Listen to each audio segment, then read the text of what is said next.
Dulu kita tawar-tawarkan pada diem. Begitu sekarang ada yang masuk, ini konsorsium, beliau-beliau ini masuk, Pak saya kok enggak ditawari Pak, Pak saya kok enggak diajak Pak. Gimana sih dulu sudah dikumpulin kita jajak pasar enggak sekali dua kali loh. Assalamualaikum warahmatullahi wabarakatuh. Selamat sore, salam sejahtera bagi kita semuanya. Yang saya hormati para Menteri Kabinet Indonesia Maju hadir bersama saya, Pak Menteri PU, Pak Menteri Sekretaris Negara, Pak Menteri Investasi, yang saya hormati Ketua Otorita, beserta Wakil Ketua Otorita Ibu Kota Nusantara, beserta Gubernur Provinsi Kalimantan Timur,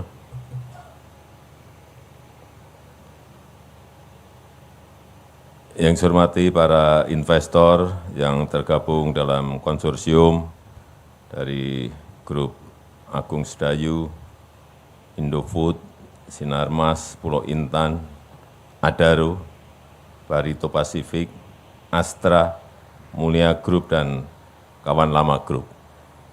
Pak Aguan, Pak Franky, Pak Prayogo, Pak Eka Chandra Negara, Pak Pui, Pak Poi Tohir, Pak Kunchoro Wibowo, Pak Joko Susanto, dan yang lain yang tidak bisa saya sebut satu persatu. Sekali lagi ingin saya sampaikan bahwa kita ini memiliki 17.000 pulau. Salah satunya adalah Pulau Jawa.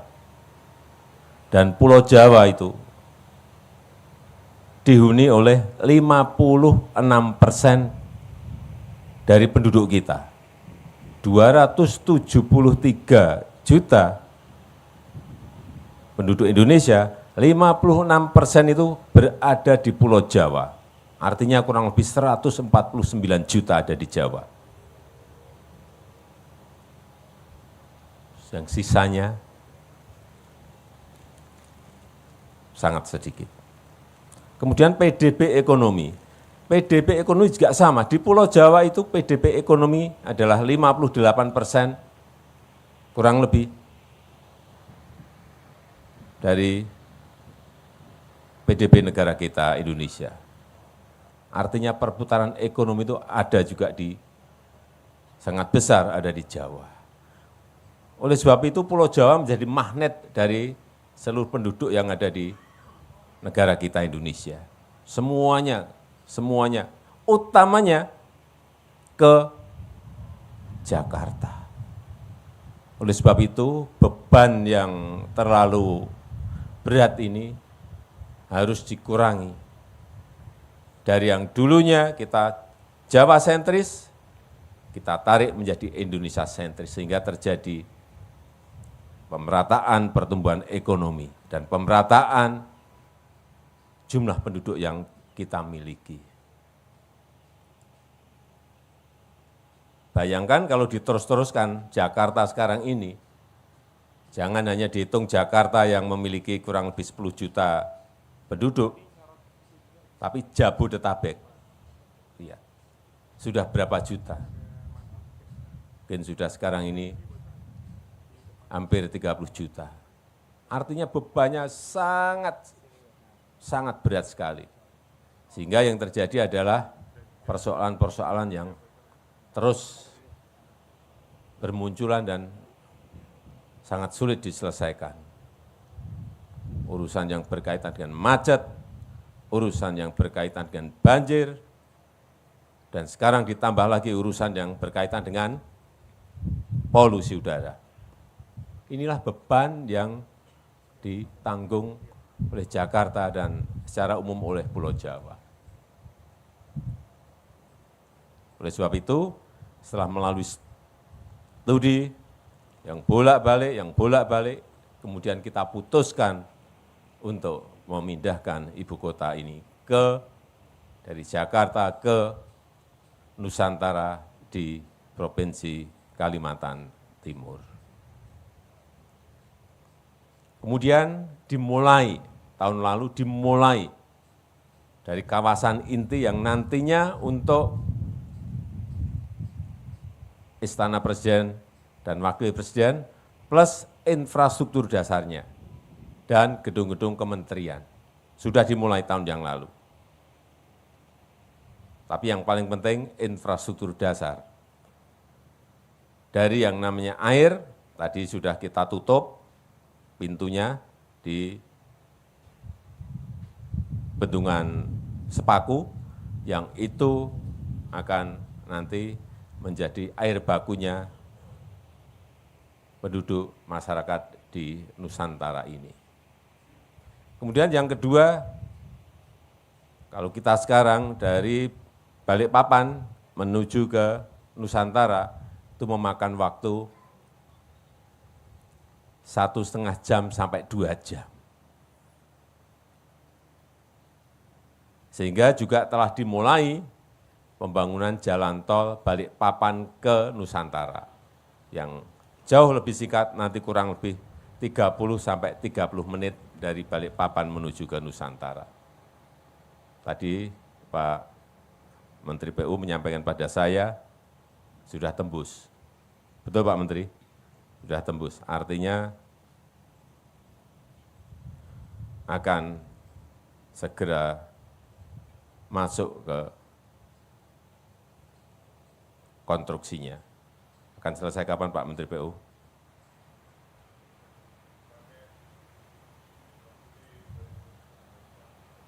Juli 2024 akan sudah selesai jalannya. Yang kedua, bandara juga segera dimulai. Kalau bandara nanti di sini selesai, Bapak Ibu akan turun di sini hanya kira-kira 15 menit. Betul Pak Bambang? Kira-kira 15 menit dari bandara menuju ke sini. Dan kita harapkan juga nanti di bulan Juli maksimal, awal Agustus itu sudah bisa diselesaikan. Karena dua ini menjadi kunci. Kalau ini selesai, saya meyakini bukan ini belum selesai saja sudah berbondong-bondong, apalagi dua ini selesai, akan lebih berbondong-bondong lagi investor yang akan menanamkan modalnya di Ibu Kota Nusantara. Telah datang dari Korea beberapa bulan yang lalu 30 investor. Dari Jepang kurang lebih 40 investor. Dan dari Singapura 120 investor sudah ke sini. Jauh-jauh mereka ke sini pasti ada kalkulasinya, pasti ada hitung-hitungannya. Kemarin juga baru saja dari Uni Emirat Arab juga datang. Setelah datang langsung nemuin saya. Artinya apa? Tertarik. Tapi jangan dari sana dulu. Investor di dalam negeri harus didahulukan. Kalau enggak nanti pasti saya dikomplain. Pak, di dalam negeri ini yang punya duit banyak Pak. Ngapain cari ke Singapura, ke Malaysia, ke Korea, ke Jepang, ke Uni Emirat Arab, di sini banyak yang punya duit Pak. Pasti ada yang berbicara seperti itu. Dulu kita tawar-tawarkan pada diem.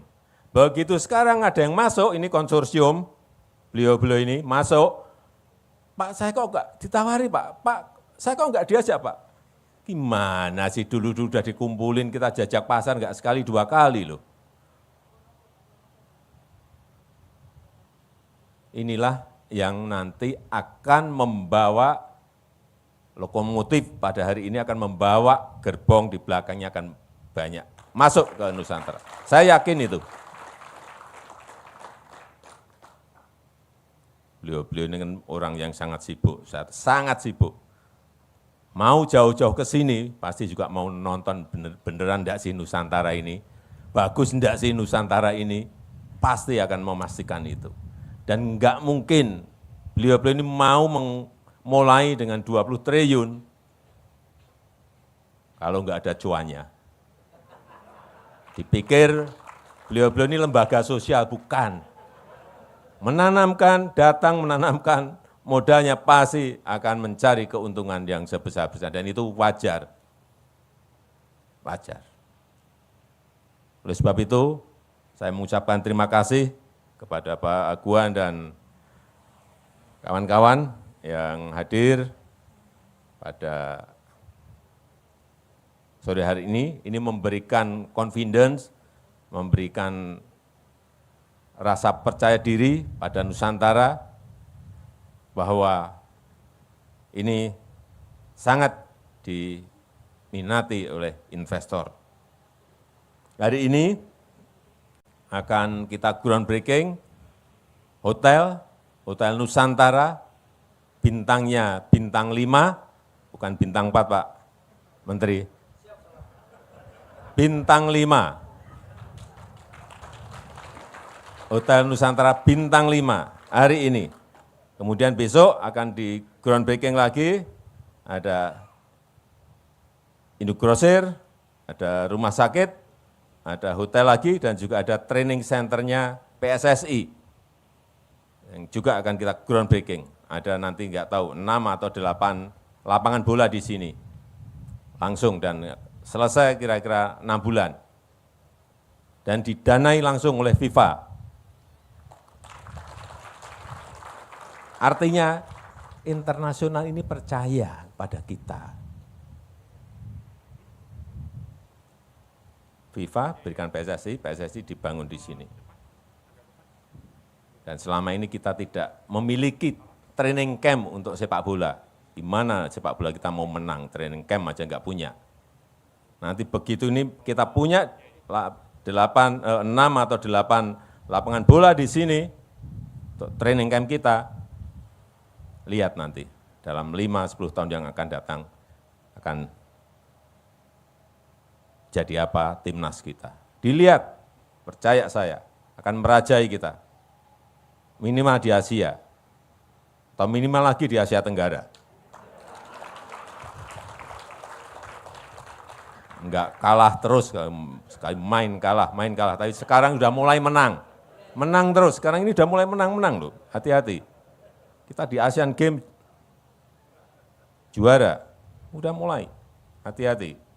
Begitu punya training camp sepak bola kita, saya meyakini kita akan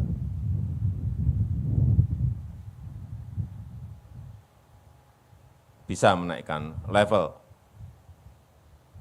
timnas kita ke tingkat yang lebih tinggi. Dan sekali lagi saya mengucapkan terima kasih, dan dengan mengucap Bismillahirrahmanirrahim, pada sore hari ini groundbreaking Hotel Nusantara bintang 5 secara resmi saya nyatakan dimulai.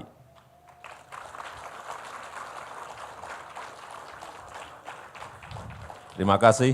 Wassalamualaikum warahmatullahi wabarakatuh.